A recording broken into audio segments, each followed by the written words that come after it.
Bueno, hola, buenos días. En esta oportunidad vamos a ver la primera parte de la unidad 18 que habla de la teoría y dogmática de la pena. En primer lugar, es importante señalar, como ustedes ya deben saber, que al momento en que una persona comete un delito, se producen consecuencias tanto civiles como penales. En el caso de las consecuencias civiles, vamos a obtener o se puede solicitar la reparación del daño causado y en ese sentido se establece la indemnización por daños y perjuicios. Las consecuencias penales ya son diferentes porque cuando se comete un delito, el autor responsable de la comisión se le va a aplicar una pena o medidas de seguridad dependiendo del caso. Ya enfocándonos desde el punto de vista penal, la pena es entendida como un mal que sufre el autor de un delito. ¿Por qué? Porque va a sufrir la pérdida de un bien y este bien puede ser la libertad, parte del patrimonio, el ejercicio de ciertos derechos. Entonces se entiende que la pena eh, se entiende como la afectación a un bien y entendida como un mal. Es importante señalar que en nuestro país la pena no es entendida como reparatoria del mal causado, como sucede en el ámbito civil, con la tendencia a reparar en la medida de las posibilidades el daño que se ha cometido, sino que desde el punto de vista penal, la pena se entiende como retributiva, como una forma de responder ante el mal causado por la comisión de un delito, de responder frente a la sociedad. Bien, y en este sentido se tiene que hablar también, o se relaciona con los fines de la pena. Los fines de la pena pueden ser entendidos como un fin individual o como un fin general de la pena. En primer lugar, cuando el autor de un delito está cumpliendo una pena, lo que se espera de él es lograr la readaptación, ¿sí? La resocialización y todos los fines que se supone que dentro del sistema carcelario va a lograr cuando después de cumplir la pena salga nuevamente hacia su vida en sociedad. Y asimismo, lo que se pretende es que a futuro no vuelva a cometer nuevos delitos, ¿sí? Que no vuelva a delinquir a futuro, entonces que sea como un ejemplo para el resto de la sociedad de que eso que él hizo en su oportunidad no lo vuelva a hacer. Con respecto a las penas, también tenemos diferentes teorías, las cuales se preguntan por qué y para qué sirven las penas. Esas teorías se dividen en teorías absolutas, teorías relativas y teorías mixtas o eclécticas. Las teorías absolutas sostienen que el delito es un mal que tiene que ser curado de cualquier forma, de cualquier manera. Y es un mal que puede repararse. Y el único remedio es la pena. Esta sería la teoría de la reparación. Y hay otra parte dentro de las teorías absolutas que sostienen que el delito es un mal que no se puede reparar, que es un mal definitivo. Entonces se impone la pena, pero desde el punto de vista de la retribución. Esta teoría la sostienen Kant y Hegel, son los autores que exponen esta teoría.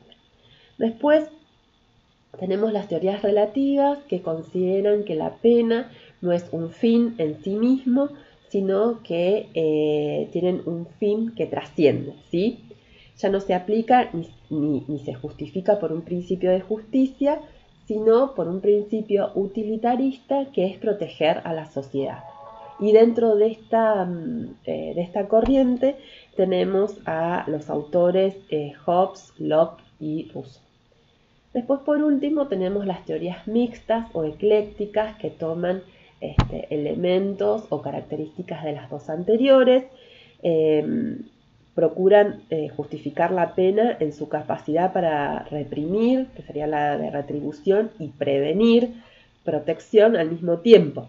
De esta manera, la pena será legítima en la medida en que sea justa y útil. Y esto lo sostiene Rossi, Carmignani, Carrara y Florian. La tendencia actual es encontrar la respuesta del fin de la pena, del por qué y para qué, en la filosofía jurídica del derecho, y tener en cuenta que la pena no se agota en su carácter retributivo, ¿sí? Sino que se van a perseguir fines generales, que van a ser especiales y resocializadores, para que el penado, el condenado, cuando cumpla la pena, pueda reintegrarse a la sociedad. Cuando uno observa cualquier artículo de la parte especial del Código Penal, se enuncia de esta forma: el que haga determinada cosa recibirá tal castigo. Entonces, esto significa que el código establece una pena, o el fin de la pena es preventiva y general. Funciona como una amenaza preventiva que se va a dirigir a todos los ciudadanos y a todos los habitantes, que se va a mantener latente hasta tanto se cumpla con esa norma, pero que una vez ejecutado el delito y aplicada la pena, van a surgir los fines especiales y resocializadores.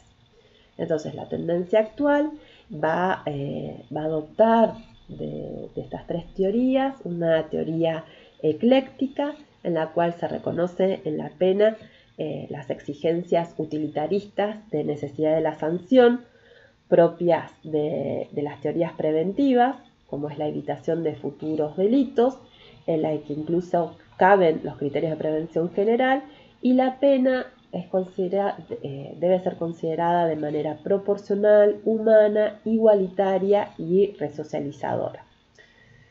En lo que se refiere a la Constitución Nacional, contiene diversas garantías que están directamente relacionadas con el concepto de pena.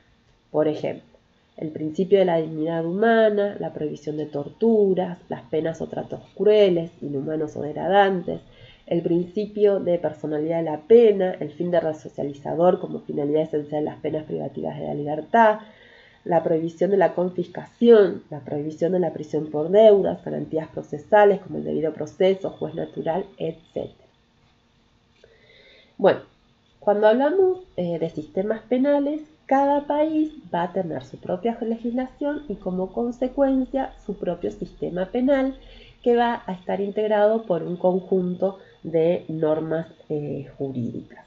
Nuestro sistema penal se va a nutrir o se constituye de penas principales y accesorias, como asimismo medidas de seguridad, que pueden ser curativas, tutelares o eliminatorias. Las dos, tanto las penas como las medidas de seguridad, importan la pérdida de derechos para quienes las sufren, como ya lo dije, puede ser la libertad, la pérdida del patrimonio, y tienen su fundamento constitucional. Bien, el sistema adoptado por nuestro Código Penal en cuanto a las penas principales se encuentra regulado y legislado en el artículo 5 del Código Penal, que prevé las penas de reclusión, de prisión, de multa y de inhabilitación. Y se establece esta forma de manera jerárquica en cuanto a la afectación de los derechos, o sea, de la más grave, que sería la pena de reclusión, a la más leve, que sería la pena de inhabilitación. Esa sería la gradación en cuanto a las penas. Hay que tener en cuenta también que en el sistema penal argentino existió la pena de muerte en el anterior Código Penal, hoy ya no se encuentra vigente, y en el Código de Justicia Militar, que actualmente se encuentra derogado para la pena de rebelión. Bien, dijimos de penas principales, también el código trata las penas accesorias, que son la inhabilitación absoluta de los penados, que establece el artículo 12, y el decomiso de los instrumentos que utilizaron los delincuentes al momento de cometer el delito, que establece el artículo 23. Bien, y también tenemos consecuencias jurídicas civiles que se establecen en el derecho penal, como es la indemnización del daño material y moral, la restitución de la cosa obtenida del delito, es decir, si a una persona le roban una bicicleta, se la tienen, obviamente, si se la secuestran, se la tienen que devolver, se la tienen que restituir, y el pago de las costas del proceso, ¿sí?, al que resulte perdidoso. Y también, esto es nuevo, la publicación de la sentencia condenatoria por la ofensa propalada por una publicación periódica en la capital y territorios nacionales, que lo establece el artículo 114 como otra forma de reparación del honor del ofendido.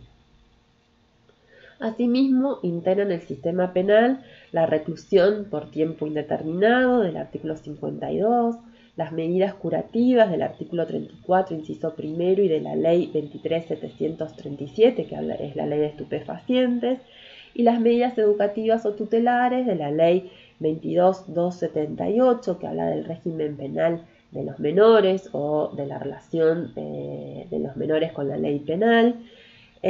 También forman parte del sistema penal la condena de ejecución condicional establecida en el artículo 26, la libertad condicional, el artículo 3 y 53, la extinción de las penas, el artículo 61 y 65 a 69, el criterio de oportunidad, la conciliación y la mediación del artículo 59, y la suspensión del juicio a prueba establecido en el artículo 76 bis del Código Penal. La diferencia es entre las principales y las accesorias, como su nombre lo dice, es que las penas principales se pueden aplicar o se aplican de manera autónoma y sola, ¿sí? Y las penas accesorias, en cambio, por esta relación entre la accesoriedad y las penas principales, se van a aplicar dependiendo de la pena principal, ya sea durante la ejecución de la pena o después de ejecutada la pena. Bien. Como ya dije, las 4 penas que establece el Código Penal se establecen en el artículo 5, que son la pena de reclusión, de prisión, de multa e inhabilitación. Las penas principales, como ya dije, que se pueden aplicar sin estar dependiendo de otra. El Código establece para diversos delitos que puede ser una o más penas principales, ¿sí?, como establece para el artículo 79 del homicidio, que habla de reclusión o prisión. Cuando la ley penal combina con más de una pena principal, puede hacerlo de diferentes maneras, puede ser de pena conjunta, puede ser de forma alternativa, puede ser unas penas alternativas y conjuntas. Ahí en el libro establecen los diferentes ejemplos aplicables a cada uno de los artículos. Ahora bien, tanto esta alternatividad como el sistema paralelo de sanciones, que establecen mínimos y máximos, posibilitan al juez de juicio al momento de individualizar la pena que pueda elaborar su trabajo de la mejor manera y dosificar la pena correspondiente bajo las pautas que establecen los artículos 40 y 41 del Código Penal.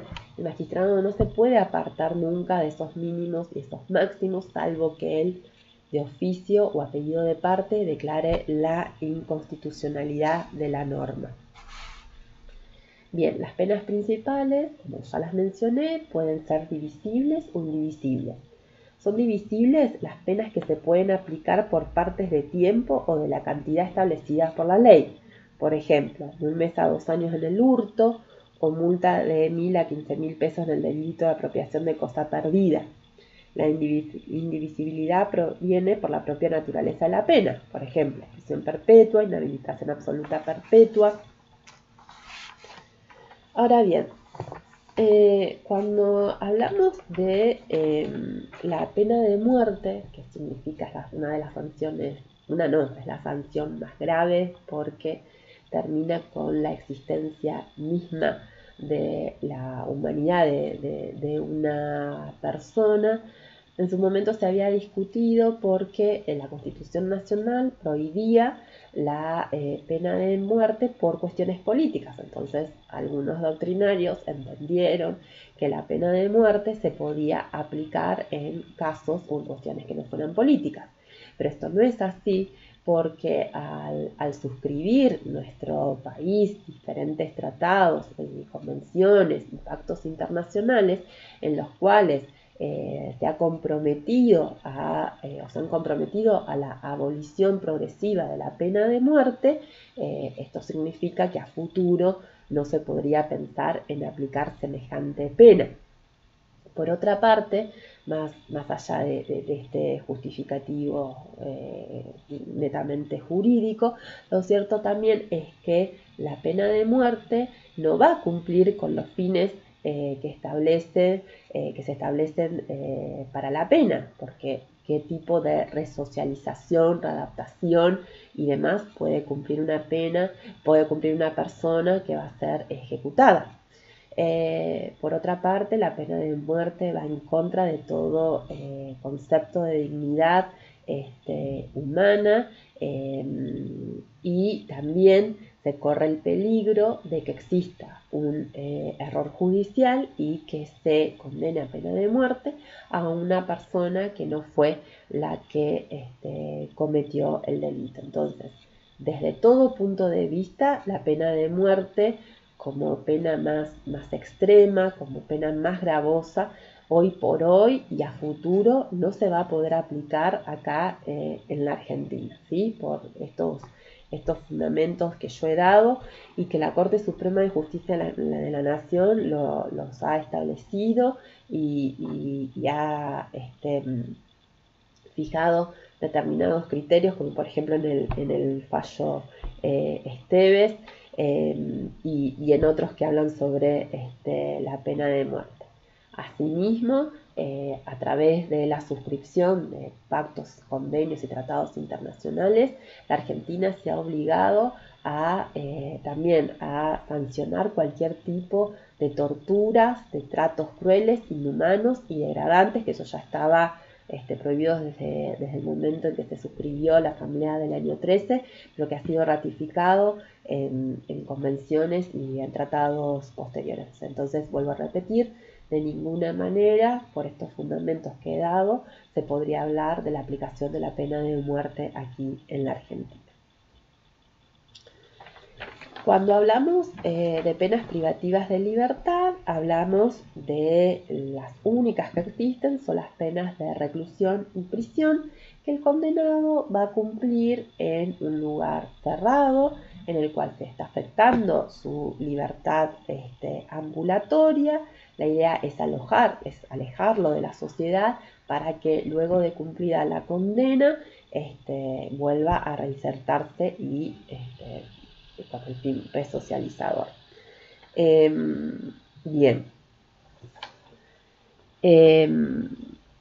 Lo común, justamente, que tienen las penas, hoy por hoy no hay muchas diferencias, o en la práctica no hay diferencia alguna entre la pena de prisión y reclusión. Es más, lo ha establecido hasta la Corte Suprema de Justicia, y la Ley de Ejecución Penal establece, ni siquiera habla de la 24660, no habla ni de recluso ni de preso, sino solamente de interno, es decir, que engloba tanto la reclusión como la prisión. Pero hay ciertas diferencias que todavía están en el código y hay que mencionarlas. En primer lugar, se establece que los reclusos deben cumplir la pena en un lugar distinto al de los presos.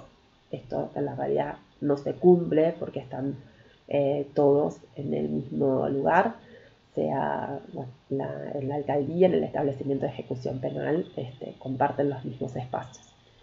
Bueno, después se hablaba de que los reclusos pueden ser empleados en obras públicas. Esta modalidad de trabajo no se aplicaba a los presos, quienes solo pueden trabajar dentro del establecimiento.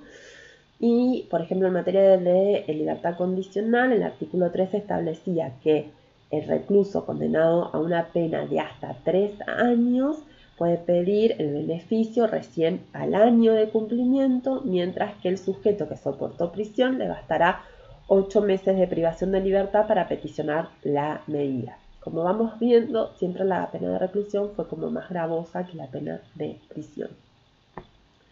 Lo mismo que en el cómputo de la prisión preventiva, que esto tampoco ya se va a aplicar, que por cada 2 días de prisión preventiva se computará un día de reclusión y por un día de prisión preventiva 1 de prisión. En lo que hace a la condena de ejecución condicional, se establecía que el beneficio solo era para el condenado por primera vez a sufrir una pena no superior a 3 años de prisión, es decir, que el instituto no se iba a aplicar a los reclusos. Lo mismo que otros artículos, pero en definitiva lo que se establece es que en algún sentido la pena de reclusión era mucho más gravosa. O sea, para acceder a ciertos beneficios tenían que pasar o se exigían más condiciones a los reclusos que a los presos. Bien, de acuerdo al tiempo de duración de las penas, la reclusión y prisión pueden ser temporales, de 1 mes a 2 años, por ejemplo el artículo 162, 1 mes a 6 años, el artículo 172, o perpetuas, ¿sí?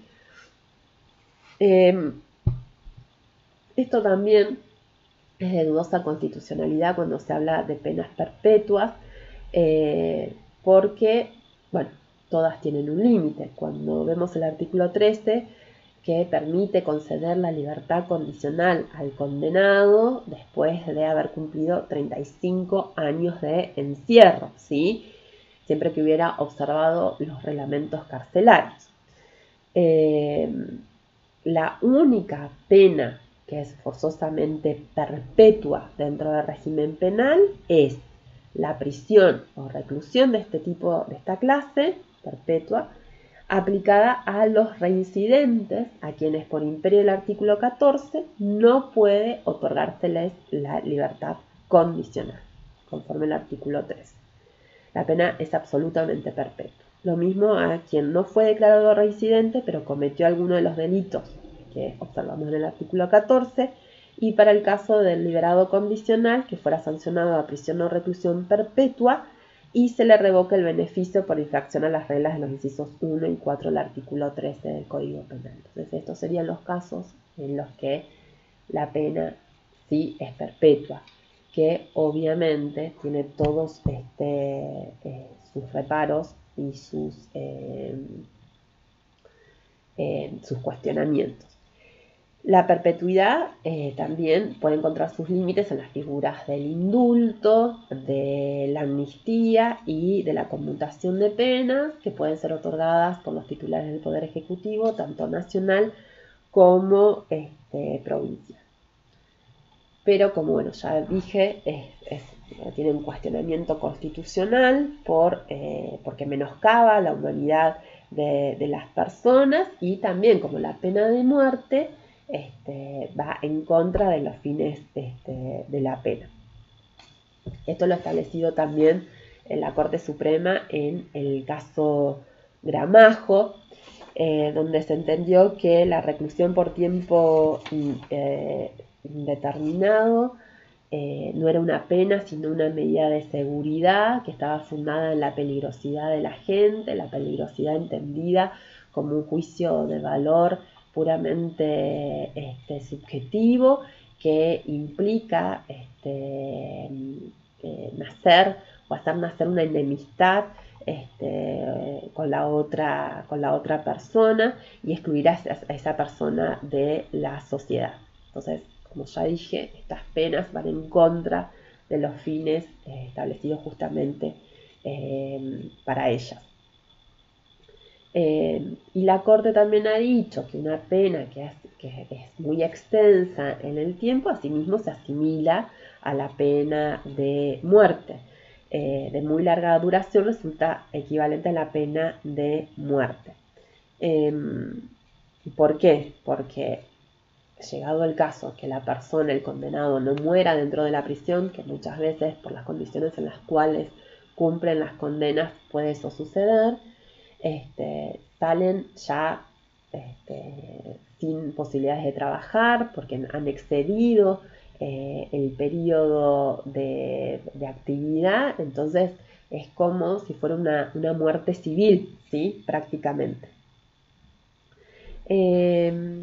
Bueno, si bien la pena de reclusión se diferencia con la de prisión, particularmente como ya lo dijimos en su modo de ejecución en algunas cosas, como ya las mencioné, la jurisprudencia ha dicho que corresponde imponer pena de prisión y no de reclusión si, no existiendo distingo conceptual entre las mismas, la aplicación de la reclusión mediante prisión preventiva prolongaría el tiempo de encierro agravando la pena, atento a lo establecido en el artículo 24 del Código Penal. Y como ya les había mencionado, la ley 24660 ya no habla de distingo entre recluso y preso, sino que habla solo de interno, ¿sí? Y la Corte Suprema también ha dicho que a los fines del cómputo de la prisión preventiva, ha resuelto que el cómputo del plazo de la prisión preventiva en relación con la pena de reclusión debe efectuarse de manera análoga. No hay diferencia ya en la forma de cómputo, como yo les había dicho en su momento, ya que entre estas especies de pena no existe diferencia cualitativa en su ejecución y máxime cuando dicha pena de reclusión se encuentra derogada por la vigencia de la ley 24660. Es decir, que por más que las tengamos en el código, ya no hay diferencia sustancial entre la pena de prisión y la pena de reclusión. Bueno, hasta aquí la primera parte de esta bolilla. En la clase siguiente vamos a comenzar hablando de la pena de multa y vamos a terminar con el contenido de la misma. Muchas gracias.